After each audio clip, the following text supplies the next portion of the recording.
Hi, everybody. I'm Bill Sanders, and this is Watch Art Sci, the art and science of watch collection.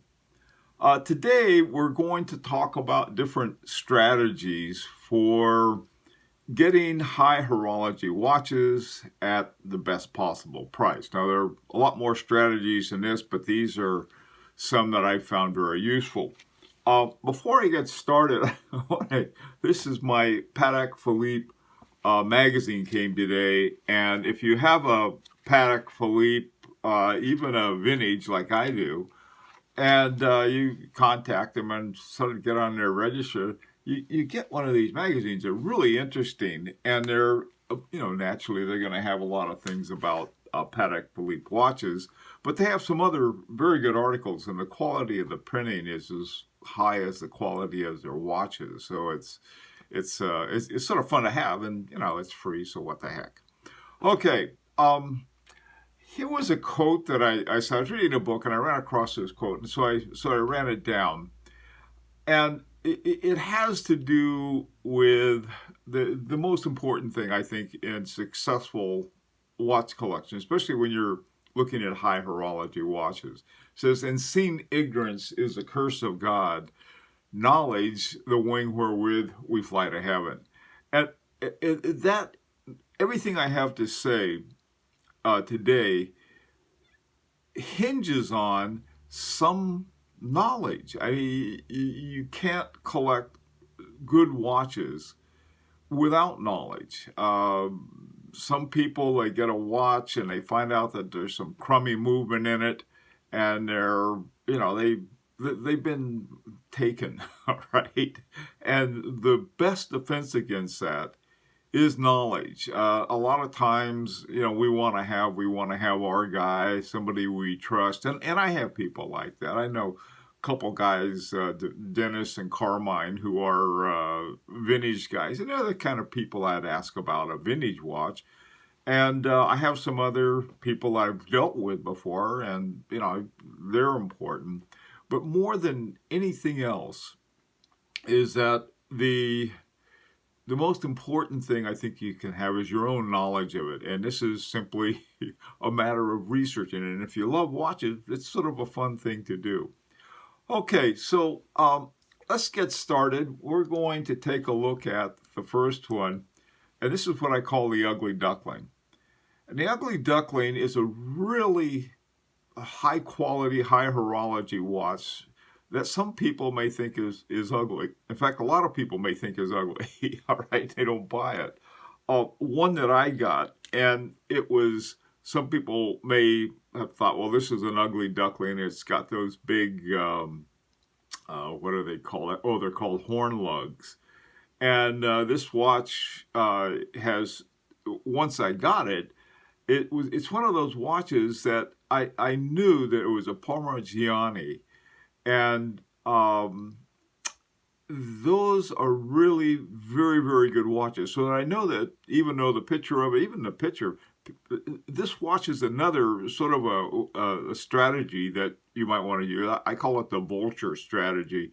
And what it is that you keep an eye on a watch, and the watch doesn't sell, it doesn't sell.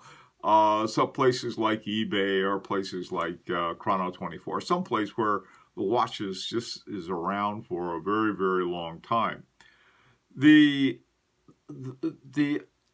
watch I have pictured here is another Parmigiani. It's a Persian, and I had it up on the High Horology forum, and most people wouldn't touch that watch. Said, "Oh, it looks cheap, it looks awful," and everything else.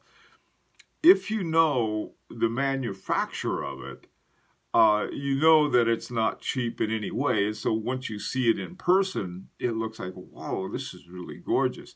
This thing, believe me, looked 10 times better in person than it did in the picture, the online picture. Sometimes people sell their watches and they really don't pay much attention to the quality of the pictures they take.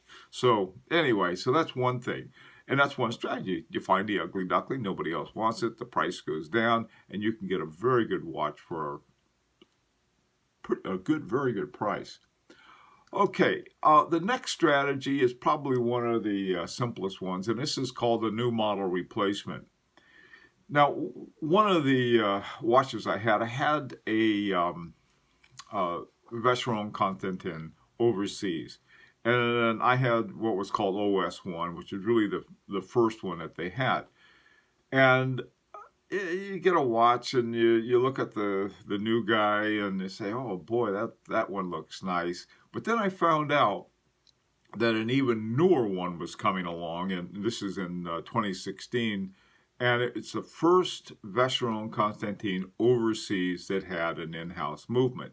And it wasn't just an in-house movement. It was called a 5100. It was a movement that they had really worked on, and for months and months and months, I looked at that watch. I thought, oh, I gotta have it. I gotta have it. And some funny things happened, and I ended up with different watches than the new overseas. But what a watch it was! But here, now a couple different things happened, and this was sort of unusual. Sometimes running down to your AD and getting the first one off the boat may not be a very good strategy. And in my case, I think the overseas was about, they wanted, I think, around 20,000 for it. And it didn't take off like they expected to. And very quickly, you could get it in a gray market for around, this one was only 14,395. And again, of course, it's brand new. And so it dropped pretty significantly, pretty quickly. Now, what happened to the ones that were left over from the old stock that didn't have, I forgot what kind of, they had a good movement, but it wasn't a Vacheron Constantin movement. Now that thing dropped to 99.95, and they're out. I mean, they ran out selling them at that price. So here you have a watch just because it's new, and this thing is almost $4,500 more than the old one, even though the old, in this particular case, the old one is these are brand new editions, ones that didn't sold of the older stock. And so here you had a double drop, but even with the drop in the new one in terms of the price, which made it even a better deal. another lesson. Wait a minute, the older one, and you'll see this across the board. You'll see that when the new one comes out, the other one drops in price. So that's a new model replacement. And if you don't mind, if they're not doing a lot of new things with the new one, then it's a great strategy. In this particular case, probably I wouldn't recommend, because the new one in the new Vacheron Constantin overseas was so good. But then it dropped in price because it wasn't that popular. So that's a to me, it was a really good buy. But yeah, you can still save $4,500 if you get the old one. And again, this is talking about a brand new one with a box and everything. Okay, the next strategy is what I call the giant drop. Okay, now here is a watch I was looking at, and originally it was $48,000. Now this is like, I don't even think about watches that are $48,000. And it was a Beauvais with a mother of pearl base and diamonds for hour markers. And it was very nice. And it had the Amato system, I think is what they called it, where you could take it and you could pop off the straps and put it on a thing and wear it as a pocket watch, or you could put it on your desktop and had a little stand that folds out. And anyway, that's their Amato system. They're very proud of that thing. And solid gold watch, and then you have the back of it that's solid gold. You got a lot of gold in there. So anyway, at $48,000, I don't even think about watches like that. But then I saw one, and they had dropped $25,000, and so hey, that's a lot, but still, it was way too much. Finally, the price was down to around $14,000. Now, this is what I call within hand grenade distance, and so it became something that I could say, hey, this might be a really nice gift. And when you're talking about a drop, of $34,000, that's a lot of money for crying out loud. You can tell my wife, hey, I just saved $34,000 on a watch. You have to tell them it was $14,000. Even better, use some trade-ins of other watches that you want to trade in for whatever reason. You can get a heck of a good buy. In other words, you can get something that is so out of sight that you wouldn't even think about it. But if you look in those places, you might be surprised what you can find. Okay, because there aren't that many people who are going to spend that kind of money on a watch, and so it's not unusual to see them drop. Now somebody just spent $17 million on a Daytona that used to be owned by Paul Newman. I mean, there aren't a lot of people who do that either. Okay, so the giant drop. This is something that with extremely expensive watches, and you can't use them for. I mean, if they're not selling, you might as well use them as a doorstop.